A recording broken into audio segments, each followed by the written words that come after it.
시청자 여러분 안녕하십니까? 지방자치 1번지입니다. 지덕권 산림치유원 조성 사업이 드디어 빛을 보게 됐습니다. 2012년 대선 당시 박근혜 대통령이 경북 국립산림치유원과 함께 전북에도 똑같이 만들겠다고 공약했었는데요. 내년 국가 신규 사업에 포함되면서 박차를 가할 것으로 기대됩니다. 김경모 기자입니다.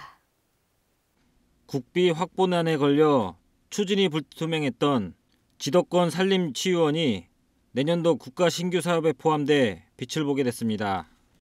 전북도는 지덕권 산림치유원 조성 사업이 국가 신규 사업에 포함됨으로써 총 사업비 827억 원 가운데 내년도 국가 예산에서 49억 원을 확보했습니다. 진안구는 내년 설계를 위한 용역 발주를 우선 실시한 후 토지 매입과 측량 등 단계별로 사업을 추진해 나갈 계획입니다. 지덕권 산림치유원은 진안군 백운면 지역 617헥타르 일대를 4개의 지구로 나눠 개발됩니다. 핵심 연구 개발지구는 산림치유센터와 한방식이요법센터 등으로 산림휴양 치유지구는 숲속의 집, 치유의 숲, 산림문화체험관 등이 갖추어지게 됩니다. 산림치유원이 조성되면 향후 일자리 창출과 지역경제 활성화는 물론 국토 균형 발전에도 기여할 것으로 기대됩니다. K랜 김경모입니다. 광주과학기술원은 지난 2010년부터 지식나눔 봉사활동의 하나로 아동들에게 학습 도움과 진로 상담을 해주고 있는데요. 광주시는 이 프로그램을 체계적으로 확대 시행하기 위해 지난 12일 광주과기원, 해양도시가스 등과 함께 상호협력 협약을 체결했습니다. 사업 내용을 보면 해양도시가스는 내년부터 2년간 총 1억 원을 지원합니다. 이 사업비로 광주과기원은 지역 아동센터 등 총 18곳을 이용하는 아동 400여 명을 대상으로 학습 지도와 진로 상담 등을 진행합니다. 특히 광주과기원은 이번 기회를 통해 아동 지도교사 역할을 하고 있는 광주과기원 재학생 규모를 확대하고 교육 프로그램의 질도 향상시키기로 했습니다. 전라북도가 지역 업체들의 새만금 사업 참여기를 넓혀주기 위해 나섰습니다. 지난 12일 도청에서 새만금 개발청, 건설사 등과 함께 새만금 사업 지역업체 참여 확대 공동 MOU를 체결했는데요. 안방에서 이루어지는 사업에 도내 업체들이 구경꾼이 아닌 사업 참여자로 함께하길 기대해봅니다. 전예은 기자입니다. 전북도와 새만금개발청, 대한전문건설협회, 대림산업, SK건설 등은 12일 전북도청에서 새만금 사업 지역업체 참여 확대 공동 MOU를 체결했습니다. MOU 체결에 따라 건설사는 새만금 남북도로 건설공사에 전북 지역 업체가 하도급할 수 있도록 우선 배려하기로 했습니다.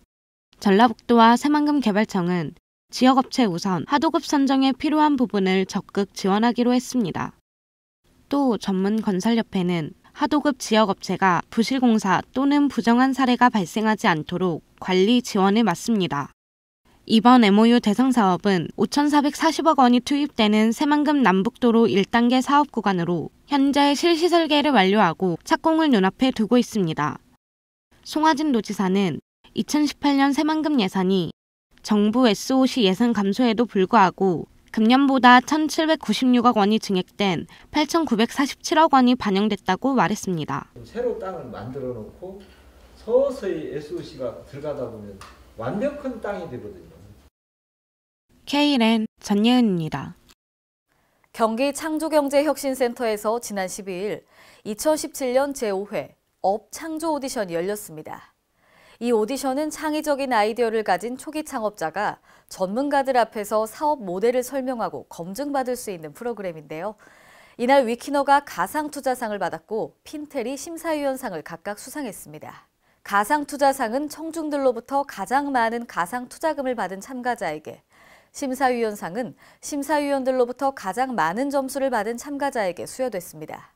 위키너는 여가를 즐기고자 하는 사람과 여가문화활동 전문가들을 합리적인 가격으로 매칭해주는 플랫폼 서비스를 제공하는 기업입니다. 또 핀텔은 실시간 고해상도 영상 분석 기술 및 초고속 지능형 영상 처리 기술을 개발한 기업입니다. 앞으로 경기도는 수상자에게 크라우드 펀딩 등록 비용 지원과 함께 자금 확보를 위한 특례보증 지원 안내 등 다양한 혜택을 제공할 예정입니다. 인천광역시는 취업을 꿈꾸는 청소년, 청년 등이 방문해 일자리 정보와 쇼핑, 휴식을 함께 누릴 수 있는 공간 잡스 인천을 마련했습니다. 시민의 통행이 많은 9월동 로데오 거리에 마련했는데요. 지난 12일 개소식을 갖고 본격적인 활동에 돌입했습니다. 잡스 인천은 맞춤형 취업 상담과 일자리 정보 제공 등 각종 프로그램을 활용할 수 있는 통합적 일자리 소통 공간입니다. 또 취업을 희망하는 시민들에게 일자리 나침반 역할을 할 예정입니다. 이곳은 스터디룸과 세미나실 등으로 꾸며지며 진로 컨설턴트 3명이 상주하면서 개인별 맞춤 진로 상담을 진행합니다. 아울러 일자리 정보 검색 등 일자리와 관련해서는 시민 누구나 자유롭게 이용할 수 있게 됩니다. 경상남도는 경남발전연구원과 함께 지난 12일 자치분권 실현을 위한 조찬 포럼을 개최했습니다. 이날 포럼에서는 경남도 자치분권 자문단 위원인 안권욱 교수가 재정분권을 중심으로 한 경남의 지방분권 추진 방안 모색이라는 주제로 기조 강연을 했습니다. 또 주민자치회, 지방분권협의회 등 120여 명이 참석해 지방분권과 관련된 경남의 역할에 대해 함께 고민하고 소통하는 시간을 가졌습니다. 오늘의 간추린 뉴스입니다. 내년 6월 13일 치러지는 지방선거가 180일 앞으로 다가왔습니다. 전라북도 선거관리위원회는 오는 15일부터 선거에 대해 제한과 금지 행위 단속을 강화키로 했습니다. 지방자치단체장은 선거일까지 홍보물을 발행하거나 배부 또는 방송할 수 없고 공공기관이 아닌 단체 등이 개최하는 행사에 참석할 수 없습니다. 또 선거구민을 대상으로 선거에 영향을 미치는 행위를 할 수 없으며 정당, 후보자의 명의나 그 명의를 유추할 수 있는 방법으로 선전할 수 없게 됩니다. 정부가 건설산업 일자리 개선을 위해 발벗고 나섭니다. 지난 12일 건설근로자의 임금 보장 강화, 근로환경 개선 등을 위한 건설산업 일자리 개선 대책을 발표했는데요. 건설산업이 단일 업종으로는 가장 많은 인원이 종사하고 있는 대표적인 서민 일자리 산업인데 대부분이 비정규직이죠. 이번 개선 대책의 주요 내용을 보면 임금 체불을 예방하기 위해 전자적 대금 지급 시스템을 공사에 전면 확대합니다. 또 국민연금 건강보험 대상 확대에 따른 공사비 반영료율 인상과 민간공사 납부 확인제 도입 등을 통해 가입률을 제고합니다. 부산광역시가 전국 최초로 바다 공간을 활용한 신개념 도시를 선보입니다. 지역의 새로운 랜드마크로 자리매김하기 위한 해양 플로팅 마린토피아 조성 심포지엄을 오늘 14일 개최하는데요. 이번 심포지엄에서는 송화철 한국해양대학교 교수가 플로팅이 열어가는 해양도시의 미래를 주제로 제안 발표를 합니다.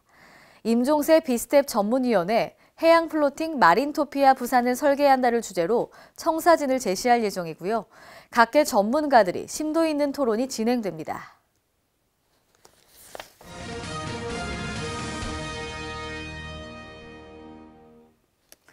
오늘의 단신입니다. 재난취약시설 의무보험 미가입 시설에 대한 과태료 부과 유예가 올해 말에 종료됩니다. 행정안전부는 대상 시설의 업주들에게 올해까지 보험 가입을 당부했는데요. 11월 21일 기준으로 재난배상 책임보험 가입률이 66%인 것으로 나타났고요. 올해까지 가입하지 않은 시설은 2018년부터 위반 기간에 따라 최저 30만 원부터 최고 300만 원까지 과태료가 부과됩니다. 앞으로 행안부는 남은 기간 동안 보험 가입을 촉진하기 위한 홍보를 집중적으로 실시할 계획입니다. 추운 겨울철은 눈이나 얼음으로 인해 빙판이 생겨 미끄러질 수 있죠. 이 때문에 빙판길은 가급적 이용하지 않도록 각별히 조심해야 하는데요. 질병관리본부는 미끄러져서 넘어지는 낙상사고 예방을 위해 준수사항과 대처 방법을 안내했습니다. 엘리베이터가 있는 건물이라면 계단보다는 엘리베이터를 이용하는 편이 좋고요. 넘어졌을 경우에는 먼저 호흡을 가다듬고 다친 곳이 없는지 살펴봐야 합니다. 무리해서 일어나려다 더 큰 사고로 이어질 수 있기 때문에 일어날 수 없다면 주위에 도움을 요청하고 주변에 사람이 없다면 119로 연락하는 것이 낫습니다. 이상으로 지방자치 1번지를 마칩니다. 시청해주신 여러분 고맙습니다.